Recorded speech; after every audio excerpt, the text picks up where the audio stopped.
Your info coaching business most likely sucks. The reason behind it is not because you suck at fulfillment, it's literally just because you lack all the other 4 skills that you need to actually make the most amount of money with your info coaching business. I've personally been in the info business for the past 2 years. I've personally closed over the past 12 months approximately 2 million in USD in revenue collected. And look, this applies to fitness, bizarre, literally jumping ropes, all the way through to calligraphy. Right, whatever your info business is, at the end of the day, the principles still remain the same. In order for you to become successful, you will need to go there. This video will be very, very raw.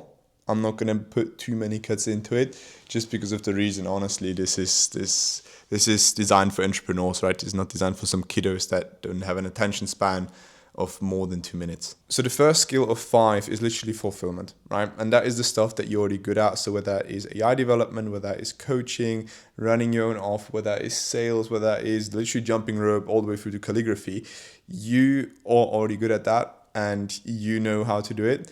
The only thing here is packaging this into a nice little neat offering and providing as much value as you can for your customers, right? You can't expect to be a 6-figure a month fitness influencer or fitness coach if you're not in shape yourself. So really making sure you've got that skill set down. That is, in my opinion, the easiest one to get nailed. You've got a skill set that you're good at, for example, yo-yoing, if you might say so, and you can teach that to others and you actually know the ins and outs of yo-yoing, let's just say, and you can become a reputable voice. The second skill set, and that is the first really tricky part, is operations. Operations include stuff like automations, tracking data, that SOPs that you need to give to your team, and I'll get to that in a second. The funnel building, the offer building, how does a lifetime value look like, so on and so forth. So at the end of the day, you've got the whole operations mapped out and you know where you could be losing money, but also where you're making money. So you can optimize on a regular basis. And operations is going to be the hardest part for you to learn because that's actually where the boring work is. Nobody likes to do operations. Right. The third skill set here is management. And management typically comes into 3 specific pillars. On one hand, it's managing your customers, right? So that is customer success management, in short, CSM. This is something that you can ideally outsource later down the line, and I'll get to that in a second. Basically, what customer success management is, in a nutshell, is keeping track of the NPS score, keeping track of how they're progressing, pushing them to reviews once they are at a good NPS score. And basically, an NPS score is how satisfied and how good they are in the program, let's just say, and how likely they will give you a review.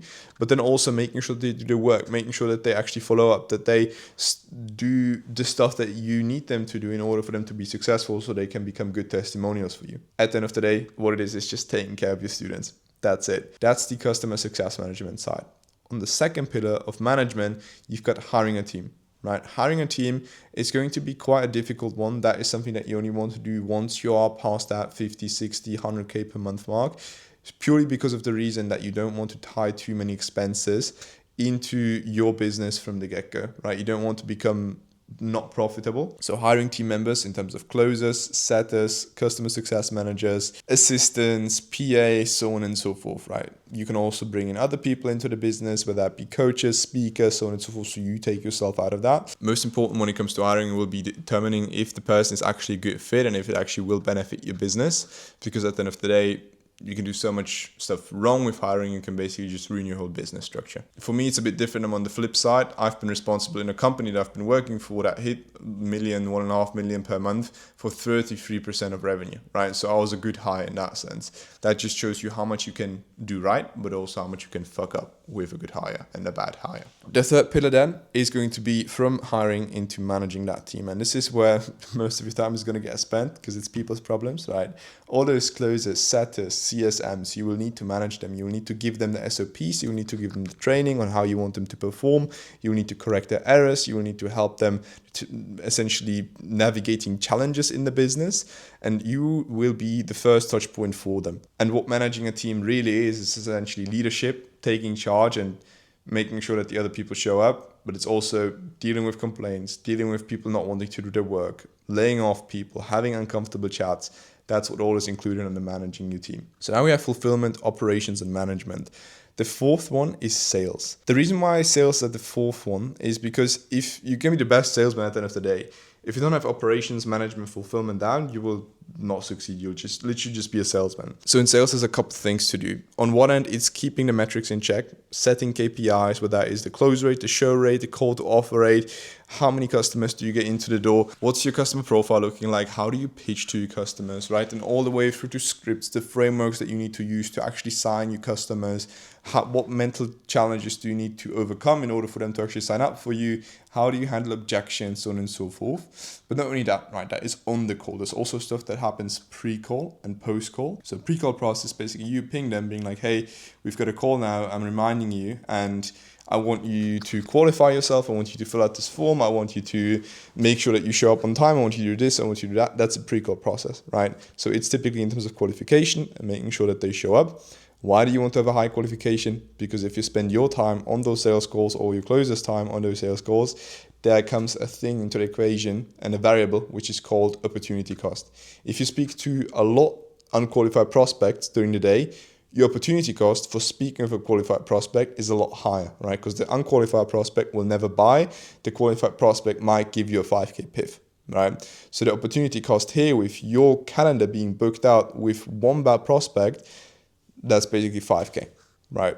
So you have to factor in those variables. But same thing with the post-call process, lead nurturing campaigns, database reactivation campaigns, making sure that the closes that fell through, at the end of the day, you can't close everyone. I mean, my conversion rate for the past 12 months was only at like 38%. I mean, 38 is above average, so tapping myself on the shoulder there, but it's still not 100%, right? So you will not close everyone. That's where follow-up comes into play. That's nurturing sequences. That's putting people into lower ticket offers, downselling them, so on and so forth. So how does that whole process work? You need to understand that in order to become successful at your coaching business.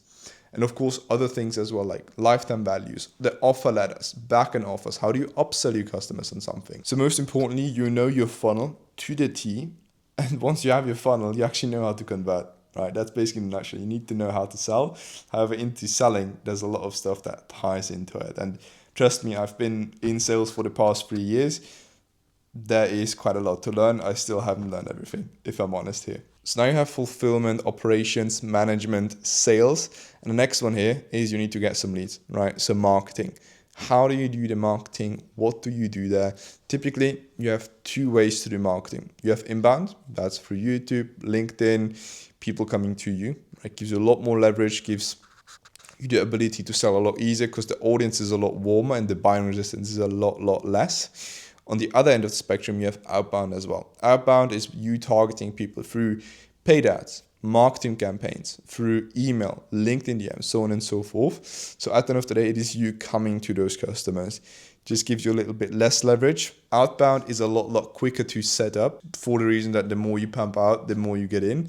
Inbound on the other spectrum, it's more the long-term play. However, it will need time to compound itself into actually becoming a valid lead source for you. And you can see that with all the big influencers in various different spaces, from AI to fitness, so on and so forth. They all started outbound and then they went into inbound because it built itself up. With marketing, you'll also need to understand the other specifics like content structure, paid ads, email campaigns, how to write copy, right? Newsletter campaigns, how to nurture your leads, how to actually give them some value. So you need to understand all that in order for you to actually be successful. And this is where the fallacy of do what you're passionate about comes in. And most coaches and most infopreneurs, let's just say, people that have their own offer, they get into this space on like, I'm just going to do what's fun. I'm just going to do what I like and what I love to do. And granted, I love fitness as well. In order for you to make fitness an actual profession, you can't only be good at fitness and good at benching 200 pounds, let's just say. No, you also need to make sure that you have the other skills like marketing, fulfillment, operations, management, sales at the end of the day as well, down to the T, so you can operate a whole business. And Alex Hormozi said a very interesting thing that got me thinking. What you want to do and what your passion is 5% of what you actually need to do. So there's quite a lot to running this business, and that is most likely why you haven't surpassed that 10, 15, 20K mark yet with your coaching business, purely because you don't have the skill set down. If you're looking to skip acquiring that skill set, and if all those fancy terms sound like a lot of bullshit to you, fair enough, I won't judge you. I'm not going to try to say that you need to absolutely learn this. You can also go the other route. You can find a business partner, you can find someone who will help you build this up, or you can find someone who will do this for you, right? Those are typically the 3 things. How we structure it with our business is we come into other businesses, we help them scale their whole sales operation part. So all those other 4 skills that I've talked about, and you literally just focus on fulfillment and on providing value for your customers and then putting out the content and actually helping your clients grow. We take care of the rest. So you have those 3 ways. You can either get a co-founder in, you can get someone in who wants to scale the business with you, but you employ them basically, or you get someone in who works with you on an independent basis and they will help you build and scale their business. And all that they do is basically take a percentage of what they do, which is fair enough. So that's the rundown on the 5 skills that you need in order to actually scale any business. Honestly, this took me 12 to 24 months to learn, so quite a long time. Could have just plugged that into ChatGPT. But nonetheless, if this has been of any value for you, let me know down below in the comments. Otherwise, go like, go subscribe. It's free, just more value for you. Until then, hope to see you soon, and I'll see you on the next one. Bye-bye.